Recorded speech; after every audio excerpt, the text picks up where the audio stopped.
Alright ladies and gentleman, मेरा नाम है अर्पित पाठक। आप हैं साई दलाल स्ट्रीट और ये है कल के लिए पूरा ट्रेड सेटअप। हमेशा की तरह ट्रेड सेटअप 3 भागों में डिवाइडेड है। सबसे पहले चर्चा करेंगे कुछ बड़ी खबर की। एज अ ट्रेडर आपको पता होनी चाहिए इस हफ्ते की सबसे बड़ी खबर निफ्टी की एक्सपायरी यानी थर्सडे को आने वाली है। ये कल रात में आएगी तो इस पर आप ध्यान रखिएगा, बहुत इंपॉर्टेंट है। उसके बाद ट्रेड टेक अवे में बात करेंगे निफ्टी की technical option chain, bank Nifty की टेक्निकल ऑप्शन चेन, सारी चीजें देखने के बाद बाजार की एक समरी बना लेंगे ऊपर के लेवल से आसानी से समझने के लिए। एक बार ये क्लियर हो गया तो स्ट्रेटजी की बात करेंगे और मोर इंपॉर्टेंटली यार स्ट्रेटजी से ज्यादा इंपॉर्टेंट है इस समय लेवल्स। कौन से लेवल पे सबसे बड़े सपोर्ट और रेजिस्टेंस है निफ्टी बैंक निफ्टी में, सारी चीजें इस वीडियो में डिस्कस करेंगे। अगर आप किसी भी पार्ट पे स्किप करना चाहते हो तो टाइम पे स्टैम्प आपको डिस्क्रिप्शन में हमेशा की तरह मिल जाएगा। तो आइए सीधे स्ट्रेट फॉरवर्ड मूव करते हैं। इस हफ्ते की सबसे बड़ी खबर कल भी मैंने चर्चा की थी तो आज ऊपर से आपको फिर से रिमाइंड करा दूं कि कल 1 नवंबर को रात के लगभग 12 बजे, तो आप समझ सकते हो 2 नवंबर के आसपास, यूएस का फेडरल रिजर्व जो उनकी आरबीआई है वो इंटरेस्ट रेट पे डिसीजन लेगी। जहां तक सारे एक्सपर्ट का अनुमान है और मेरा भी अनुमान है कि इंटरेस्ट रेट में कोई भी बदलाव नहीं आने वाला है, बिल्कुल सेम रहने वाली है। लेकिन मेरी आपको ओपिनियन ये रहेगी या एडवाइस ये रहेगी कि आप हेडलाइन पे मत जाइएगा। किसी भी न्यूज़ वेबसाइट कहीं पे भी अगर सिर्फ हेडलाइन लिखी हो कि फेड ने इंटरेस्ट रेट को पॉज किया है, नहीं बढ़ोतरी की ना घटाया है, तो उसका कोई वैल्यू नहीं है।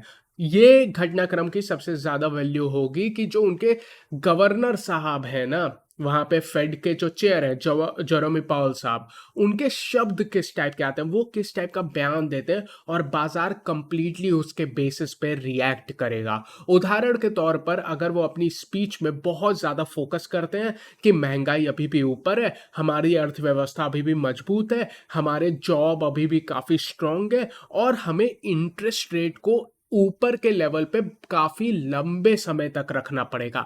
अगर मैं आपको उनकी एग्जैक्ट लाइन बोलूं तो आपको अगर सुनने को मिल जाए हायर फॉर लॉन्गर और इस बात पे वो फोकस करेंगे तो ये स्टॉक मार्केट के लिए निगेटिव है और फिर बाजार में आपको दबाव देखने को मिलेगा। तो ये तो बयान के बेसिस पे है, लेकिन इससे भी आसान तरीका उनके बयान का इम्पैक्ट किस टाइप का पड़ेगा हमारे स्टॉक मार्केट पे, उसको समझने के लिए हमें स्टॉक मार्केट के दूसरे पहलू पे जाना पड़ेगा, यानी कहीं ना कहीं बॉन्ड मार्केट की तरफ जाना पड़ेगा जो उसका सौतेला भाई है। इसके बारे में मैंने कई बार चर्चा की है। तो 3 इंडाइसिस को आपको फोकस करना है। कौन से 3 इंडाइसिस?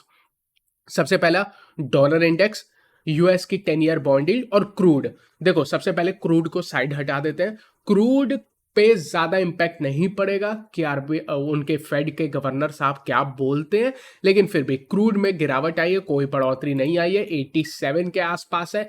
यार कोई इंपैक्ट नहीं है, इसको भूल जाओ, बढ़िया है, हमारे लिए अच्छी बात है। डॉलर इंडेक्स में भी आप देखोगे कल 106 पे था और डॉलर इंडेक्स आज गिर के 105.6 के आसपास आ चुके, गिरावट आई है। यह हमारे लिए अच्छा है। ये सारे इंडेक्स अगर आप बुलिश साइड पे हो, अगर आप बुल्स हो तो ये आपके दुश्मन है। अगर ये ऊपर बढ़ेंगे तो आप ऊपर नहीं बढ़ पाओगे, तो काफी इंपॉर्टेंट है।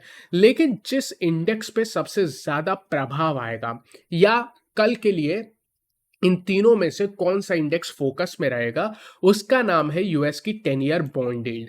क्योंकि फेडरल रिजर्व के चेयरमैन जो भी बयान देंगे उसका डायरेक्ट इंपैक्ट, इनफैक्ट उसका कोई डायरेक्ट इंपैक्ट स्टॉक मार्केट पे होना नहीं चाहिए अगर आप थियोरिटिकली बोलोगे तो, लेकिन इस चीज पे उनका डायरेक्ट इंपैक्ट पड़ता है, इसीलिए इस पे ध्यान रखेगा। फिलहाल यूएस की 10 ईयर बॉन्ड यील्ड 4.8 पे चल रही है।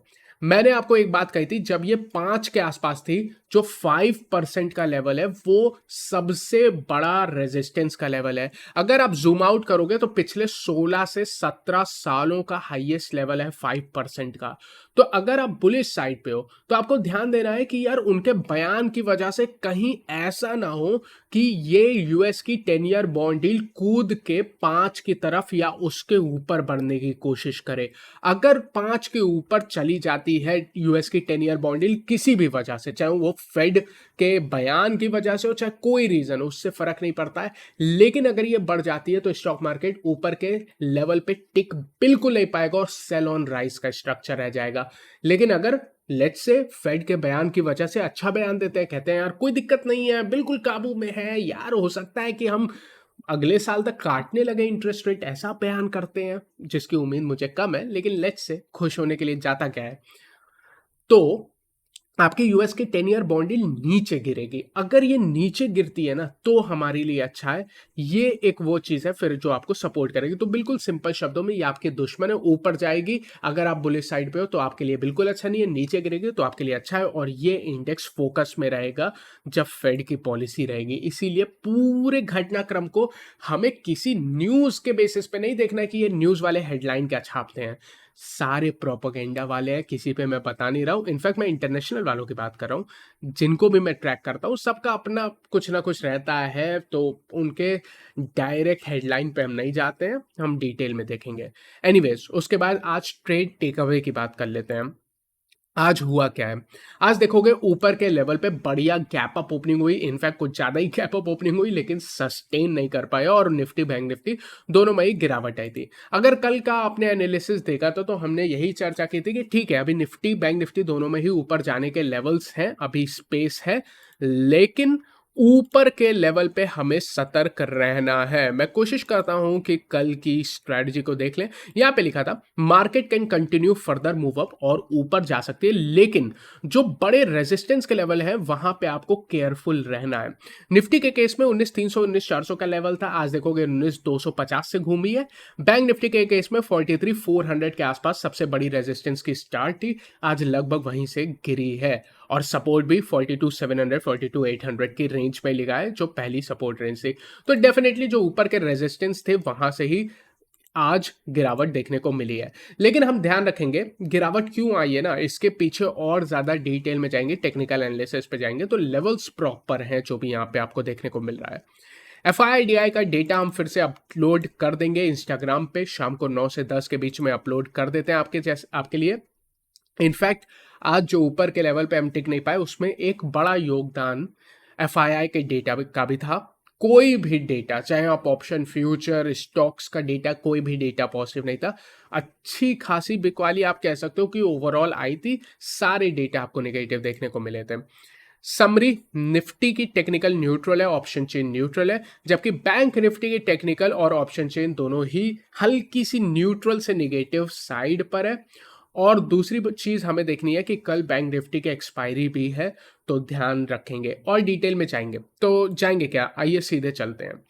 निफ्टी की अगर हम टेक्निकल एनालिसिस पे आते हैं तो आज आपको जो कैंडल देखने को मिली है वो बेरिश मारुबोजो बनी हुई है। अच्छा, 19,200, क्यों 19,200 से गिरावट आई है? हमने बात कही थी 19,300 19,400 की बड़ी रेजिस्टेंस है, लेकिन अब क्या प्रॉब्लम है ना, 200 300 400 सारी बड़ी रेजिस्टेंस बन चुकी हैं। 200 का सिग्निफिकेंस आप खुद जानते हो। अगर आप थोड़ा सा जूम आउट करोगे और निफ्टी में जो ब्रेकडाउन आया है उसको देखोगे, तो एक तरह से आपको डबल टॉप देखने को मिलेगा। हो सकता है आप में से कई लोग इसको डबल टॉप ना कहते हुए इसको हेड एंड शोल्डर भी कह दोगे, कोई समस्या नहीं यार, कुछ भी कह दो। Head and shoulder is basically a triple top formation, ठीक है।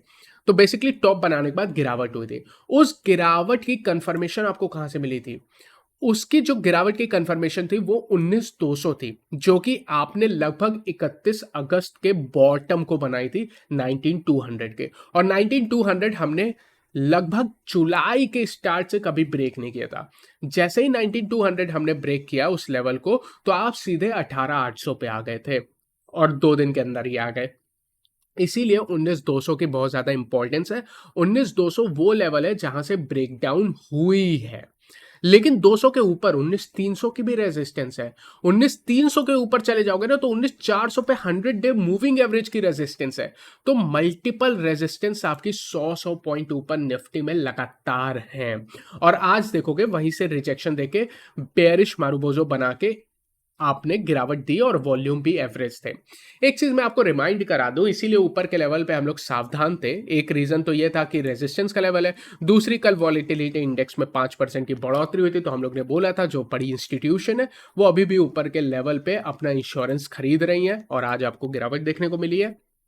दूसरी एक और बात है कि कभी भी इस टाइप के बड़े ब्रेकडाउन के बाद जो सबसे इंपॉर्टेंट लेवल होते हैं ना, वो एक बार में नहीं टूटते हैं। तो सरप्राइज नहीं होना चाहिए कि 19,200 एक बार में नहीं टूटा है।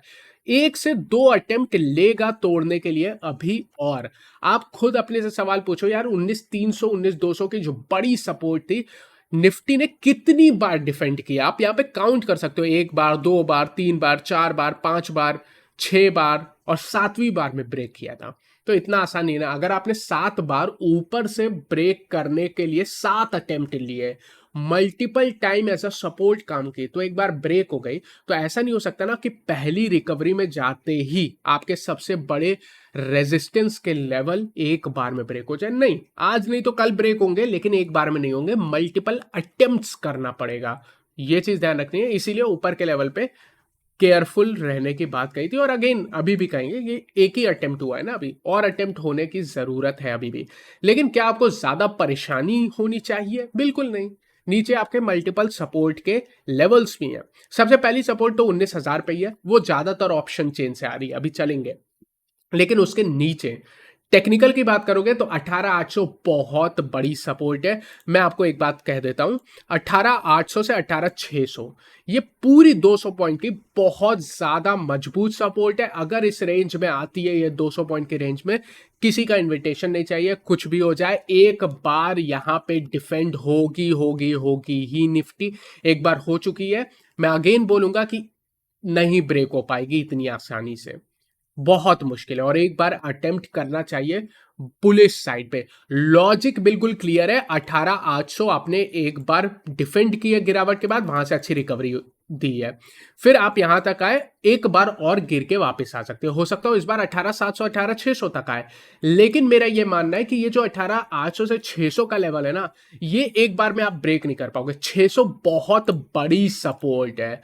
600 ना सिर्फ प्राइस एक्शन की सपोर्ट है, 600 पे आपकी 200 डे मूविंग एवरेज की भी सपोर्ट है, जो मैं ब्लैक लाइन से दिखा रहा हूं। अगर आप वीकली टाइम फ्रेम पे जाओगे तो 600 पे 50 डेली वीकली मूविंग एवरेज की भी सपोर्ट है। तो 18,600, जैसे मैं कह रहा हूं ना, 19,300 एक ही बार अटेम्प्ट किया है, नहीं ब्रेक होनी थी, मैं उससे ज्यादा कॉन्फिडेंट हूं 19,800 से 600, स्पेशली 600 की रेंज में, कि आप कुछ भी करो एक बार में नहीं होगी, कई बार वहां पे सपोर्ट लेगा ही लेगा। और वो कई बार जो सपोर्ट लेगा ना, वो आपको एंट्री और क्विक बक कमाने का मौका देगा। तो किसी भी साइड बहुत ज्यादा डरना नहीं है, कॉन्ट्रा ट्रेड यहाँ पे करने पड़ेंगे हमें। और लेवल आपको पता बता दिया, और लेवल की इंपॉर्टेंस कहां से निकल के आ रही है ना, वो भी बता रहा हूं।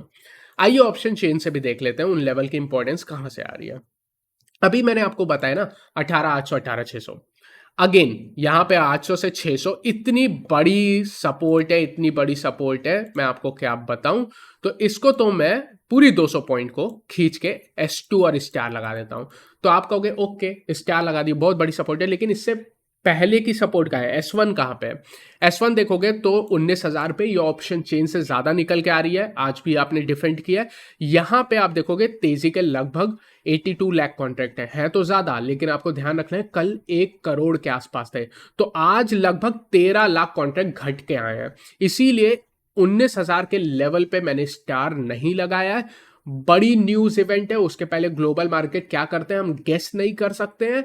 और आज 13 लाख कॉन्ट्रैक्ट कम होके आए हैं। तो अगर इन केस, इतना आसान नहीं है, अभी भी मैं इसको स्ट्रॉन्ग सपोर्ट मानता हूं, अगर स्टार देना रहे तो 19,000 को 2 स्टार दूंगा। अगर मैं जैसे मूवी में नहीं 5 स्टार रेटिंग देते हैं, तो 19,000 के सपोर्ट को सिर्फ 2 स्टार दूंगा, 19,800 के सपोर्ट को 3 स्टार दूंगा, और 19,600 के सपोर्ट को 5 स्टार दूंगा। यहां पे तो मिस आउट करूंगा ही नहीं। तो इस तरह से आप सपोर्ट की कितनी ज्यादा वैल्यू है, कौन से सपोर्ट की कितनी ज्यादा वैल्यू है, सारे सपोर्ट बराबर नहीं होते, कुछ बहुत मजबूत होते हैं, कुछ कम मजबूत होते हैं।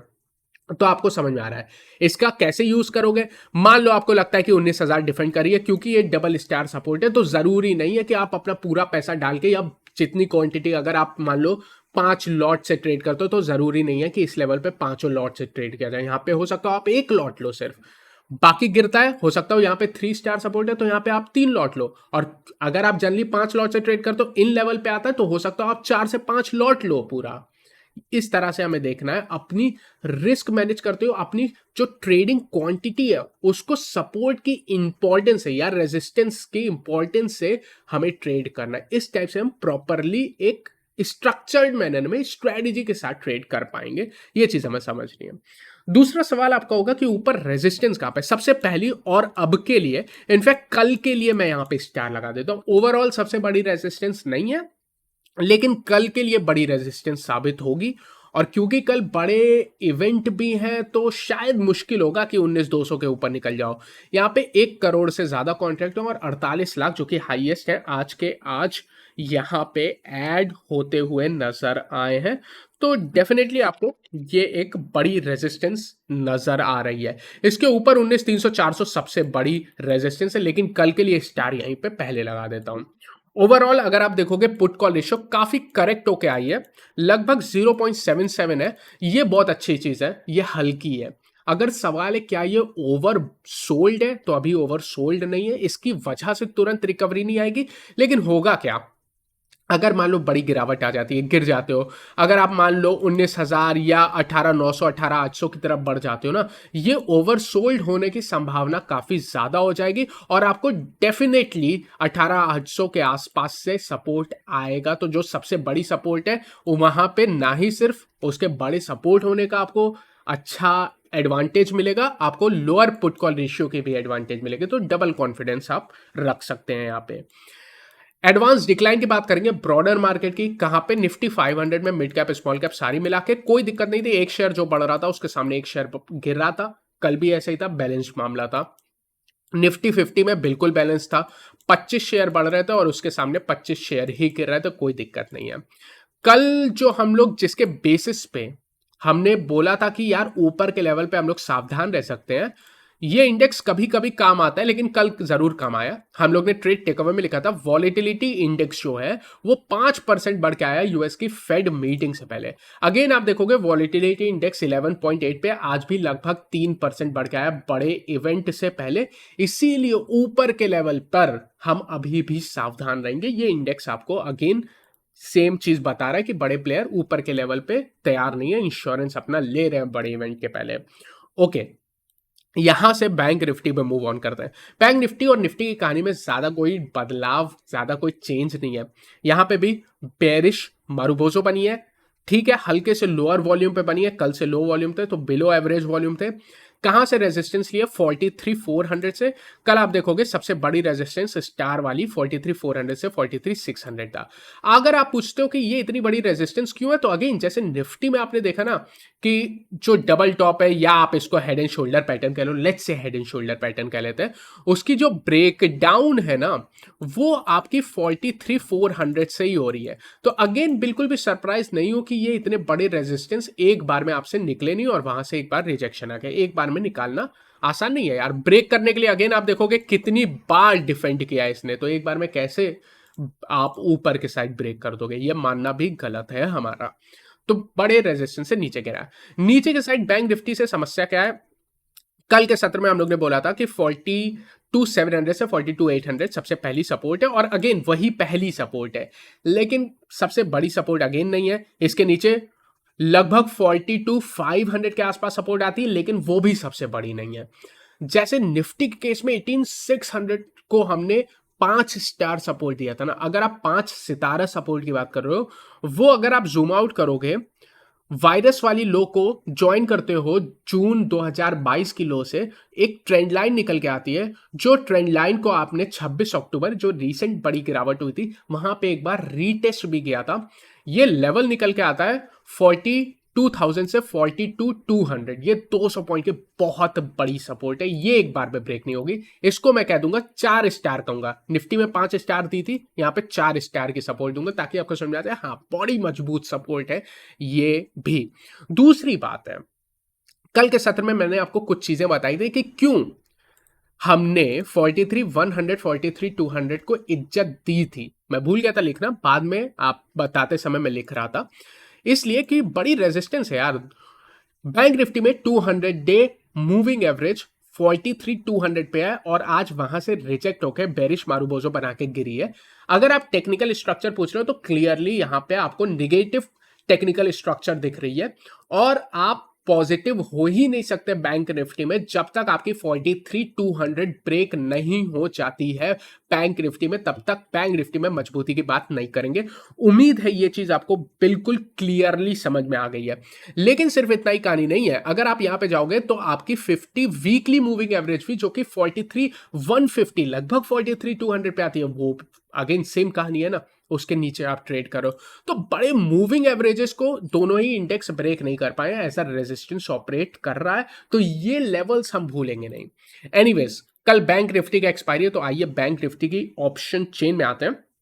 बैंक निफ्टी की ऑप्शन चेन आपसे एक चीज कह रही है कि सबसे बड़ी रेजिस्टेंस कल के लिए 43,000 के आसपास है। यहां पे देखोगे 43 लाख कॉन्ट्रैक्ट है, लगभग 23 लाख कॉन्ट्रैक्ट जुड़े हैं, हाईएस्ट जुड़े हैं, लेकिन हाईएस्ट कॉन्ट्रैक्ट 43,500 पे ही है। तो सबसे बड़ी रेजिस्टेंस तो अगेन अभी भी यही है 43,400 से 43,600।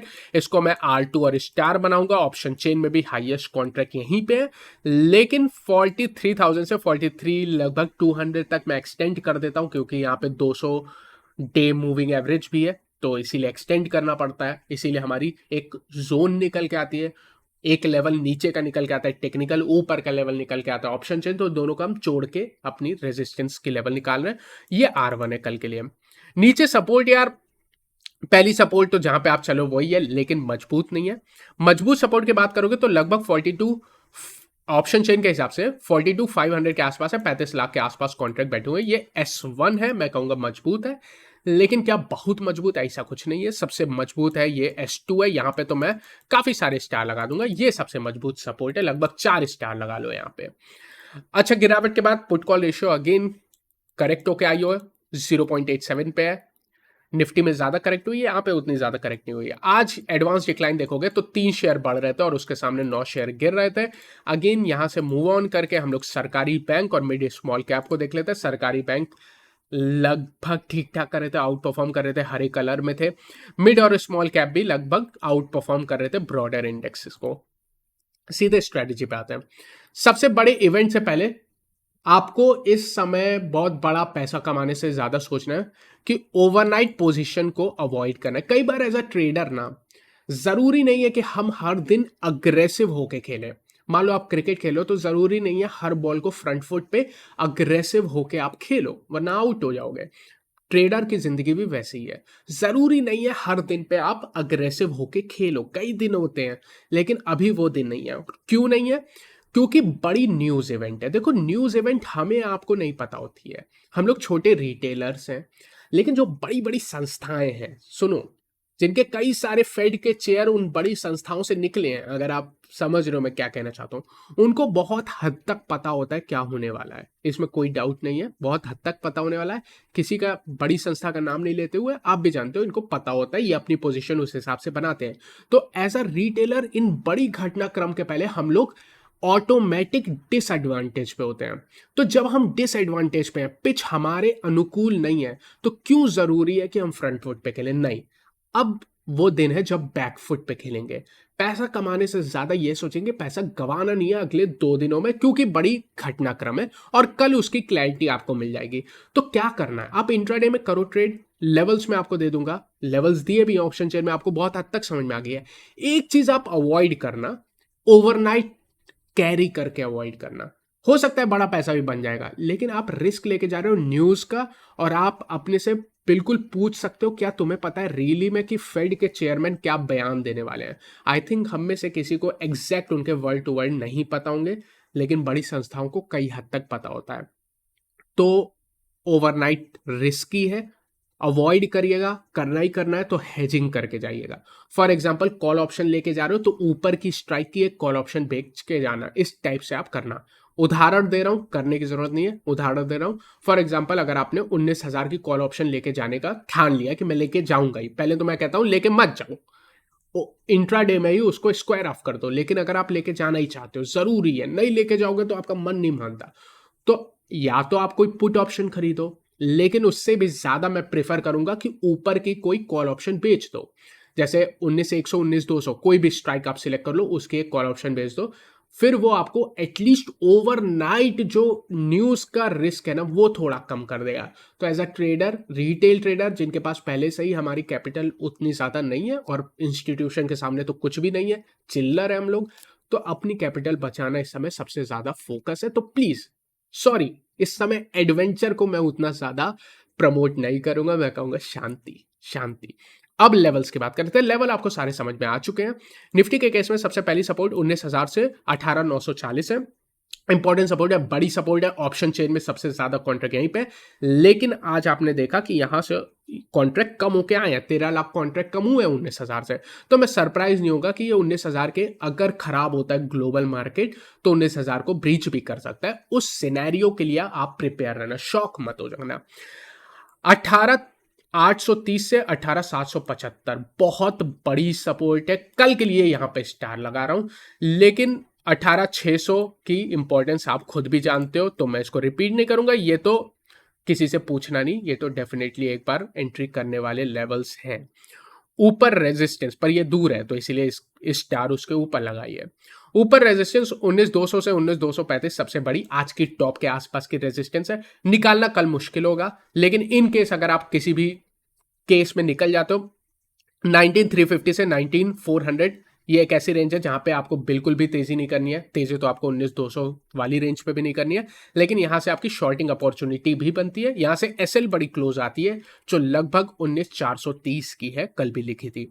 आइए बैंक निफ्टी के आते हैं। बैंक निफ्टी में जहां चलो पहली सपोर्ट वहीं पे है, लेकिन इसका कोई भरोसा नहीं है, बिल्कुल मजबूत नहीं है। इसके नीचे 42,500 से 42,400 मजबूत सपोर्ट है, इंपॉर्टेंट सपोर्ट है। ऑप्शन चेन में भी कॉन्ट्रैक्ट है, लेकिन सबसे ज्यादा इंपॉर्टेंट सपोर्ट जिसको मैं सितारा लगाऊंगा वो 42 से 42,150 है। आप अगेन जानते हो यार कि मैं निफ्टी को बैंक निफ्टी से ज्यादा प्रेफर कर रहा हूं इन दिनों में, और रीजन मैंने पहले एक्सप्लेन किया तो फिर से जाएंगे नहीं, वीडियो बिना मतलब बहुत लंबा हो जाएगा। ऊपर रेजिस्टेंस पहली 43,100 से 43,200 है, देखा ही यहाँ पे मल्टीपल मूविंग एवरेजेस के रेजिस्टेंस है। आप 200 डीएमए है, 50 एचएमए है, 50 डब्ल्यूएमए है, बहुत सारे रेजिस्टेंसेस हैं। लेकिन इन केस इसके ऊपर निकल जाते हो 43,400 43,600 अगेन एवरग्रीन रेजिस्टेंस अभी तक चल रहा है। जब तक ब्रेक नहीं होता ना तब तक चलाते रहेंगे। ऐसा नहीं है कि ब्रेक नहीं होगा, होगा, हो सकता हो तीसरी चौथी बार में हो ना, तो हम क्या उसके चक्कर में एक दो बार तो ट्रेड कर ही सकते हो ना यार। कोई भी चीज, बड़े रेजिस्टेंस एक बार में ब्रेक नहीं होते, वो आपको कई बार ट्रेड करने का मौका देते हैं टाइट एसएल के साथ, तो लो रिस्क टाइप के ट्रेड बन जाते हैं आपके। उम्मीद करता हूं ओवरऑल एनालिसिस आपको पसंद आई। अगर ऐसा तो उसको लाइक करें, चैनल को सब्सक्राइब करें, and thank you so much for watching this video. I will see you again tomorrow.